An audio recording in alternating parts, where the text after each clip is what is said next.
எந்த மடையனாவது இப்படி செய்வானா? இனிமே நானே நினைச்சாலும் காப்பாத்த முடியாத மாதிரி கேஸ பெரிய சிக்கலாக்கிட்டான். ஜாமீன் வாங்கி தரேன் வாடான்னு சொல்லி கூட்டிட்டு போனா இப்படியா தப்பிச்சு ஓடுறது?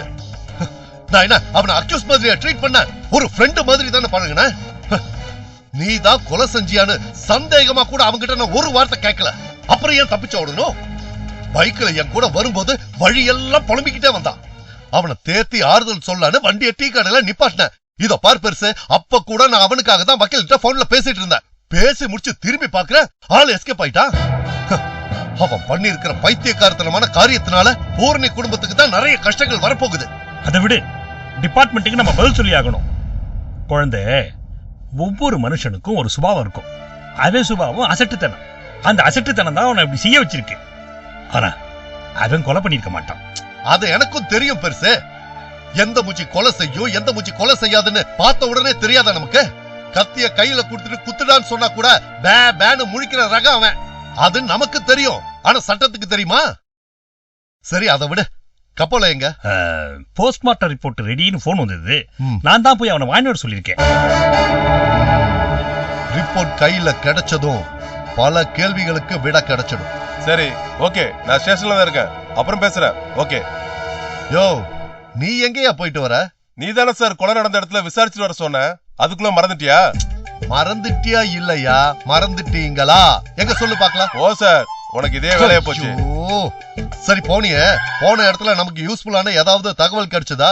நல்லா விசாரிச்சேன் சார். கொலை பண்ணதை ஒருத்தர் கூட பார்க்கல. அந்த ஏரியால இருக்கிற எல்லா கடையிலையும் விசாரிச்சுட்டேன். யாருமே நேர்ல பார்த்ததா சொல்லல. பார்த்ததா சொன்ன அந்த 2 பேர் கூட விநாயகம் ஓடுனதை பார்த்திருக்காங்களே தவிர குத்துனதை பார்க்கல சார். எல்லா விஷயமும் சாதகமா தான் இருக்கு. இத வச்சு இந்த கேஸ்ல இருந்து ஈஸியா வெளியே வந்துடலாம். ஆனா இந்த முட்டா பையன் ஏன் தான் இப்படி ஒரு காரியத்தை பண்ணான்னு தெரியலையே. ஹலோ சார், நான் விநாயகமூர்த்தி பேசுறேன் சார்.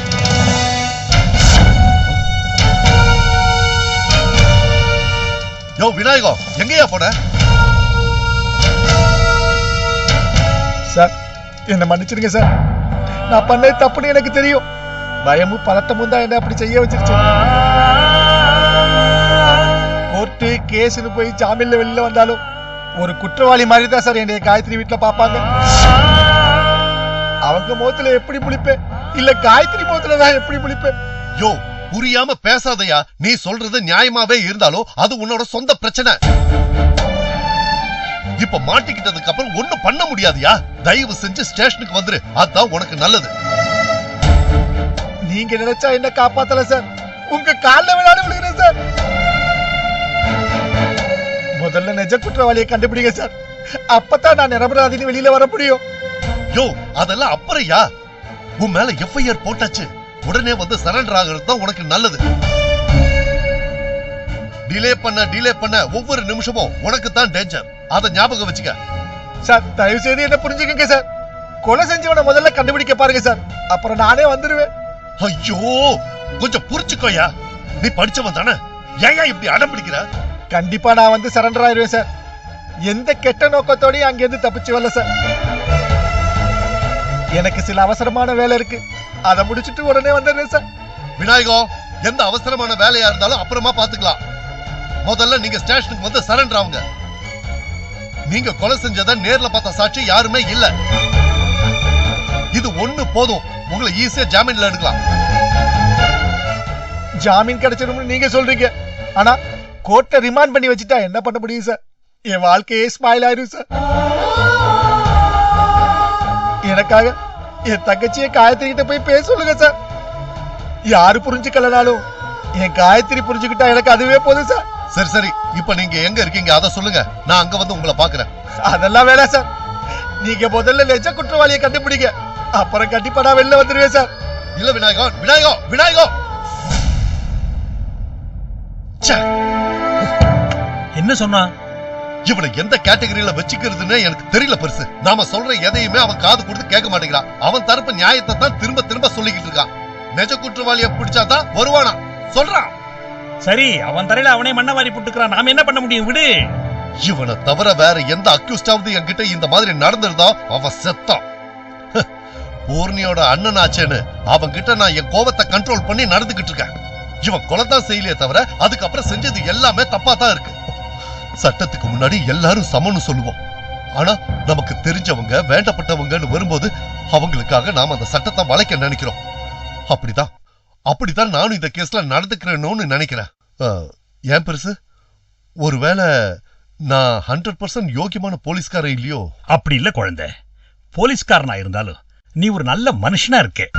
அவன் கொலை பண்ணிருக்க மாட்டாங்கிற ஃபீலிங்னா தான் நீ இவ்வளவு சாப்பிட்டா போற. அவன் தான் குற்றவாளின்னு தெரிஞ்சிருந்தா இந்நேரம் அவன் தோலை உரிச்சிருக்க மாட்டேன். எது நியாயம்னு உன் மனசுக்கு தோணுதோ அதைத்தான் நீ செஞ்சிருக்க. அந்த வகையில நீ நல்ல போலீஸ்காரனா தான் நடந்துகிட்டு இருக்க. குழந்தை விடு விடு, இதுக்கெல்லாம் ஃபீல் பண்ணாத.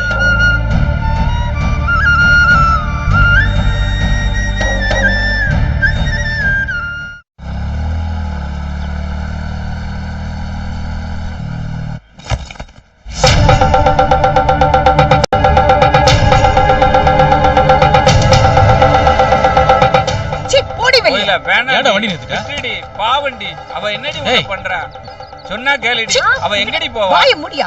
ஒண்ணு இந்த வீட்ல நான் இருக்கணும், இல்ல அந்த தரித்திரம் பிடிச்சது இருக்கணும். யார் இருக்கணும்னு நீயே முடிவு பண்ணிக்க. நீ யார் முடிவு பண்றதுக்கு? நீயும் வேணாம், உன் வீடு வேணாம் தானே இத்தனை நாளா நான் உன்கிட்ட சொல்லிட்டு இருக்கேன். எங்க அப்பா மூஞ்சிக்காக உன்னை சகிச்சுக்கிட்டு இத்தனை வருஷமா நான் இருந்ததுக்கு எனக்கு தான் அவார்டு கொடுக்கணும். அடி செருப்பால அவார்டு கொடுக்கணுமாம்ல இந்த மூஞ்சிக்கு அவார்டு? ஏண்டி 3 வேளையும் வடிச்சு கொட்டினத நல்லா தின்னுட்டு உருளைக்கிழங்கு மாதிரி ஆனல்ல, கண்ணாடி போய் பாருடி. அவார்டு கொடுக்கணுமா இந்த மூஞ்சிக்கு அவார்டு? என்னடா ஏன் நான் சம்பாதிச்சு கொட்டல? 1ஆம் தேதி ஆனா நாய் மாதிரி நாக்க நீட்டி எச்சு தொட்டு தொட்டு எண்ணி எண்ணி வாங்கல.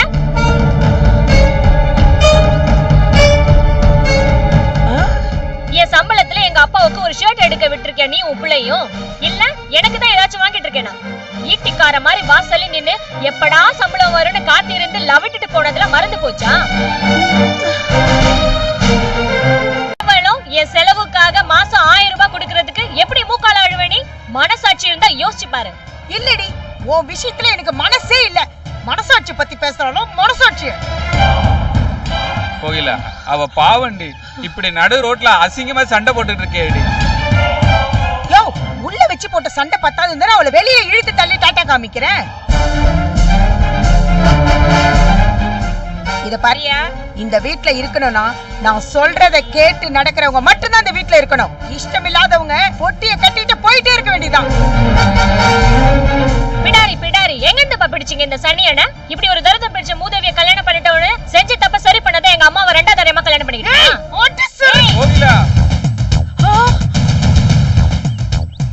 பெரியம்மானு கூட பார்க்க மாட்டேன். இந்த பார், இந்த கைய நிற்ற வேலை எல்லாம் என்கிட்ட வச்சுக்காத. போனா போட்டு எங்க அப்பா தொட்டு தாலி கட்ட பொண்டாட்டியாச்சேன்னு பாக்குறேன். வெட்டிட வேண்டி மாவாள. என்ன வெட்டிடுவியா? வெட்டு பாக்கலாம். வெட்டடி வெட்டடி பாக்கலாம். இந்த கேடி கட்டு மனுஷனுக்கு வாக்கப்பட்டதுக்கு உன் கையால தான் சாகணும்னு இருந்தா வெட்டடி வெட்டடி வெட்டடி பாக்கலாம். வெட்டு. நீயாச்சும் விடேமா பிரியா, சொன்னா கேளுமா, தயவு செஞ்சு உள்ள போமா. வாய முடியா. சந்து கிடைச்சா போதுமே, அப்படியே உன் பாசக்கார புள்ளைய உள்ள இழுத்து கதவை சாத்திக்கலாம்னு பாக்குறியா? அது நான் செத்தாலும் நடக்காது. இப்ப இவ இங்க இருந்து வெளியில போகல, நானும் என் புள்ளைய பெட்டியை தூக்கிட்டு வெளியில போறோம். நாங்க வேணுமா இல்ல இந்த சனியும் புடிச்சதான் வேணுமோன்னு நீயே முடிவு பண்ணிக்கோ. ஏண்டி இப்படி இறக்கமில்லாம பேசுறேடி? என் பொண்ணு அப்படி என்னடி தப்பு பண்ணிட்டா? 10 பாத்திரம் கழுவ மாட்டேன்னு சொன்னது ஒரு தப்பா? வேலைக்கு போயிட்டு வர்ற பொண்ணு வீட்லயும் வேலை செய்யணும்னா கடுப்பாதானடி இருக்கும். உனக்கு வேணும்னா ஒரு வேலைக்காரி போட்டுக்கோ, அவளுக்கு நான் சம்பளம் கொடுக்கறேன்டி. சரி வாய மூடு. சம்பளம் தராரோம் சம்பளம். யாருக்கா வேணும் உன் சம்பளம்? செத்தா சேர்த்து வச்சு எரிக்கவா போற உன் பணத்தை? பெரியமான்ற ஒரு மரியாதை தான் உண்டா, இல்ல பெரியவங்கன்ற ஒரு மதிப்பு தான் உண்டா? தான் மட்டும் தான் உலகத்திலே சம்பாதிக்கிற மாதிரியும் மத்தவங்கள தின்னுட்டு தூங்குற மாதிரியும் மெதப்புல இருக்காளே இவ. இத பாரு, நான் தீர்மானமா சொல்லிட்டேன், இவளுக்கு இனிமே இந்த வீட்ல இடமே கிடையாது.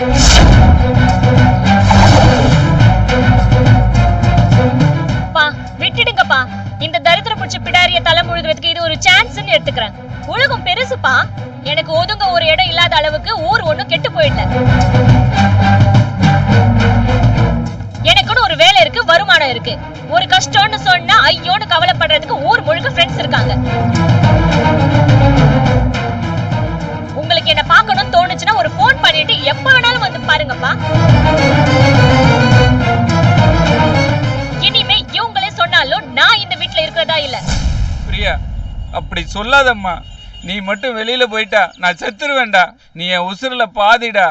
உன்னை விட்டா எனக்குன்னு வேற யாருடா இருக்கா? யோ போயா, நீ பொட்டியை கட்டிட்டு போயா பின்னாடியே. யோ நீ எல்லாம் ஒரு மனுஷனாயா? தொட்டு தாலி கட்ட பொண்டாட்டி நான் இருக்கேன், புள்ள இருக்கிறான். எங்களெல்லாம் விட்டுவிட்டு பஞ்சத்துக்கு பொழைக்க வந்தவள பந்திக்கு கூப்பிட்ட பாவத்துல பிறந்த இவள பெரிய இவளாட்டம் கெஞ்சிக்கிட்டு நாய. ஏய், இனிமே எங்க அம்மாவை பத்தி ஒரு வார்த்தை பிரியா, பேசுறேன், விட்டுருமா அவளை? கழுத்தை நெரிச்சு பிரியா. கொன்னுடுவேன். சும்மா விட மாட்டேன், பிரியா, கொன்னுடுவேன். பிரியா, வேண்டாம்மா, அவளை விட்டுடுமா. அவளை ஒண்ணும் பண்ணிடாதம்மா, விட்டுருமா. சீ, கேவலமா இருக்குப்பா. எதுக்குப்பா நீங்க எங்க அம்மாவை 2வது தரமா கல்யாணம் பண்ணிட்டீங்க? நான் இப்படி நடு ரோட்ல நின்று அசிங்கப்படவா?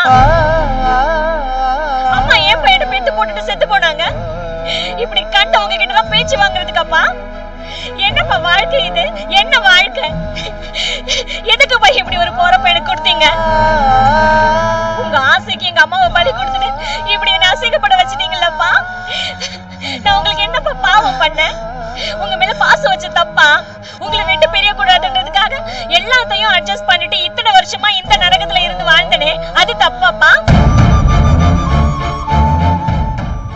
என் தன்மானம் சுயமரியாதை எல்லாத்தையும் விட்டு கொடுத்துட்டு இதுக்கு மேல நான் எப்படி போய் இங்க வாழ்வேன்? சேத்து புழுவா பிறந்திருந்தா மிதிப்பெட்டு செத்திருப்பேன். மனுஷ ஜென்மமா பிறந்து தொலைச்சிட்டேனப்பா.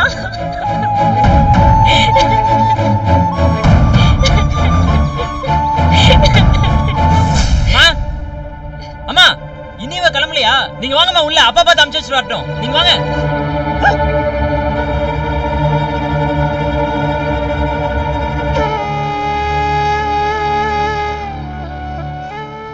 உள்ள போயிடுங்கப்பா. எனக்காச்சும் ஏதாச்சும் ஒரு லேடிஸ் ஹாஸ்டல்ல இடம் கிடைக்கும். உங்களுக்கு அந்த பாசிபிலிட்டி கூட இல்ல. போங்கப்பா, போங்க.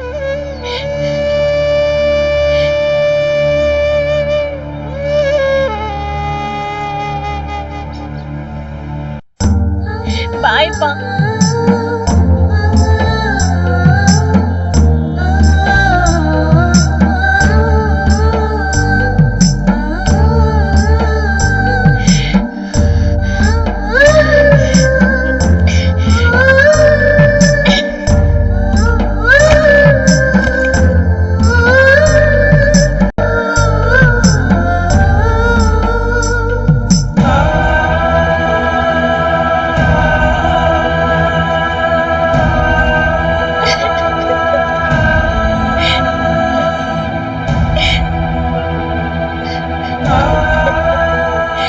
ஐயப்பா.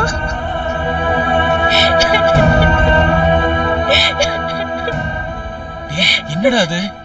யாரு அவங்க? உனக்கு முன்னாடியே தெரியுமா? பிரியா, இங்க பார், நீ கவலைப்படாத. எனக்கு 1 hour, ஜஸ்ட் ஒரு 1 hour டைம் கொடு. நான் இப்போ ஒரு முக்கியமான வேலையா போயிட்டு இருக்கேன். அதுக்கப்புறம் வந்து நான் உன்னை பாக்குறேன். நீ பயப்படாம இரு பிரியா.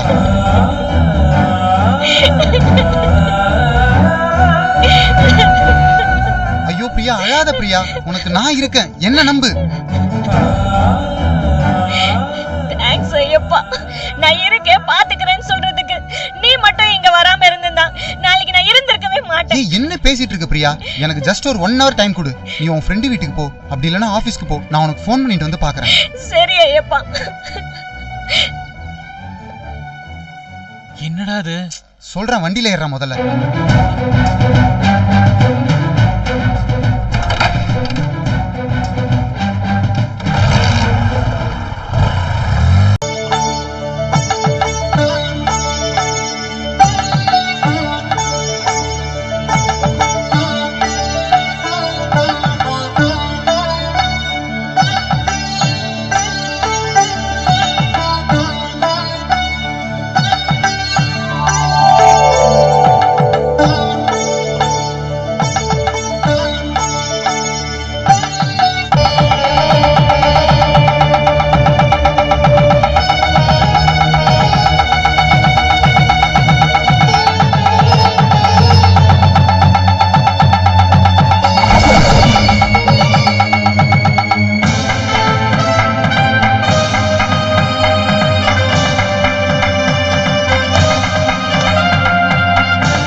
கேக்குறீங்க? எல்லாம் காயத்ரிக்காக தான் அப்படி செஞ்சேன். ஆர்டர் கொடுத்து தாலி செஞ்சு வர அளவுக்கு இப்ப நேரம் இல்ல, அதனாலதான் இந்த மாதிரி செஞ்சேன். என் தாலியை அவளுக்குன்னு கழட்டி வச்சுட்டேன். உங்ககிட்ட கூட அதை நான் சொல்லாம செஞ்சுட்டேன், என்னை மன்னிச்சிருங்க. அர்ஜென்டா அதை செஞ்சு முடிக்கிறதுக்கு இதை தவிர வேற வழி தெரியலங்க. ஆண்டவன் எனக்கு நல்ல புருஷனை கொடுத்திருக்காரு, நல்ல குழந்தைங்களை கொடுத்திருக்காரு, நிறைவான வாழ்க்கையை கொடுத்திருக்காரு. என் பொண்ணும் அதே மாதிரி நிறைவான வாழ்க்கை வாழணும் இல்லையா? அதனாலதான் என் தாலியை கழட்டி அவளுக்குன்னு வச்சுட்டேன். தலைமுறை தலைமுறையா அவளும் தழைச்சு வாழணும் இல்லையா? நான் கோயிலுக்கு போலான்னு கிளம்பினேன், நீங்க வரீங்களா? இல்ல, நீ போயிட்டு வா. சரி, நான் போயிட்டு வந்துடுறேன்.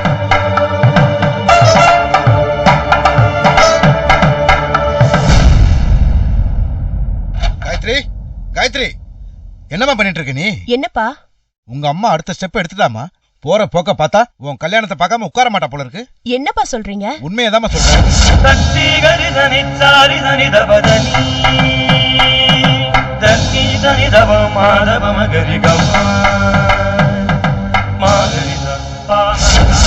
அம்மா ஏப்பா இவ்வளவு வேகமா இருக்காங்க? அவர்கிட்ட இந்த விஷயத்த சொன்னேன்னு சொல்லிட்டாங்களா? அவர் என்னப்பா சொன்னாரு? நான் எடுத்து கொடுத்த ஷர்ட் அவர்கிட்ட கொடுத்துட்டீங்களா? நல்லா இருக்குன்னு சொன்னாரா? என்னப்பாச்சு? ஏன் எதுவுமே பேச மாட்டேங்கிறீங்க? அப்பா, நீங்க இப்படி அமைதியா இருக்கிறத பார்த்தா எனக்கு பயமா இருக்கு. அங்க ஏதாவது பிரச்சனையா? சொல்லுங்கப்பா. அப்பா ப்ளீஸ் சொல்லுங்கப்பா, என்னப்பா ஆச்சு? சொல்றேம்மா, சொல்றேன்.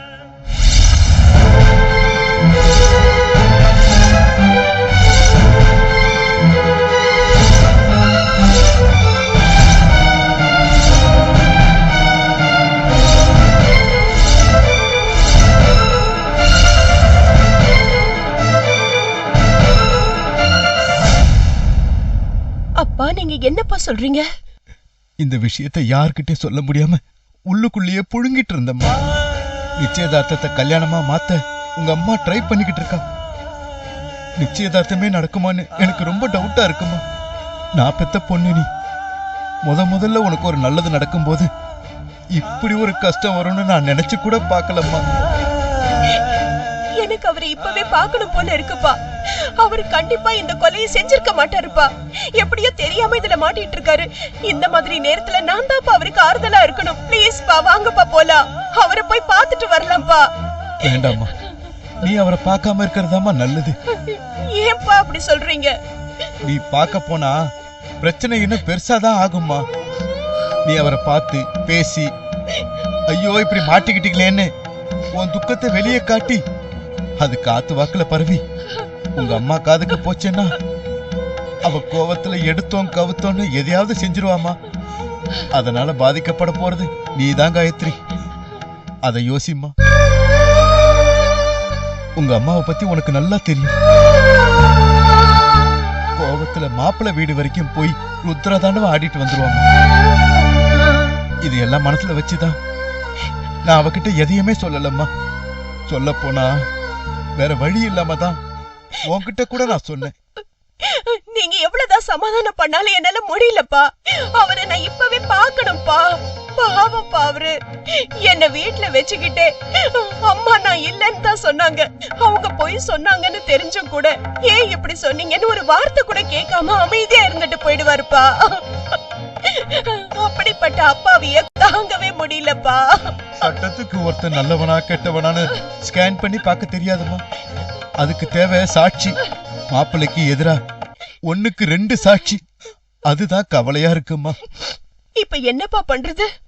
நான் ஒண்ணு சொன்னா கேள்வி கேட்காம ஒத்துக்குவியாமா? சொல்லுங்கப்பா, ப்ளீஸ் சொல்லுங்க. நிச்சயதார்த்தம் நடக்க போதுன்னு அவங்க வீட்டுல நினைச்சிட்டு இருக்காங்க. நிச்சயதார்த்தத்தை அன்னைக்கு கல்யாணத்தை முடிக்கணும்னு உங்க அம்மா நினைச்சுக்கிட்டு இருக்கா. எனக்கு என்னமோ உன் நிச்சயதார்த்த தேதிக்கு முன்னாடியே உன் கல்யாணம் நடக்கிற சூழ்நிலை வந்துருமோன்னு எனக்கு தோணுது. மனசால ரெடி ஆயிக்கோ காயத்ரி. அப்பா என்னப்பா சொல்றீங்க? இதுக்கு மேல இப்ப எதுவும் சொல்ல விரும்பலமா. அப்புறம் பாப்போம்.